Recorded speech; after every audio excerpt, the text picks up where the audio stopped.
जे भल काम ए सरकार तो करि पारु नाहंती किछि। महिला निर्यातना, शिशु निर्यातना, डोमेस्टिक वायलेंस, क्राइम ए सबुरे राज्यर मार्किंग रैंकिंग उपरकू उठी उठी जाउछि। से समय रे राज्य रे गोटे परे गोटे महिलांको उपरे दुष्कर्म, गण दुष्कर्म निगाह रहिबार आवश्यकता थिला, पुलिस निगरानी रहिबार आवश्यकता थिला, सीसीटीवी कैमरा रहिबार आवश्यकता थिला।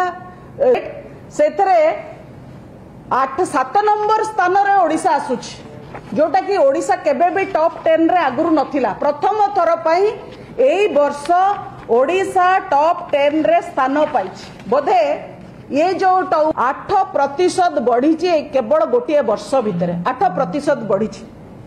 सबु भितर कहीं पुलिस प्रोटेक्शन से जगार रहिलानी, एडे बड़ घटना घटीगला, सेटा ही प्रश्नवाची सृष्टि करुछि। पुलिस आज खुशी हो कथा आपण मानकु कहबाकू चाहे जे गोपालपुर बेला भूई रे जो घटना घटिला आउ से जो दिन रज पूर्व दिन ये होची राज्यर जड़े टाणुआ मंत्री निर्वाचन मंडली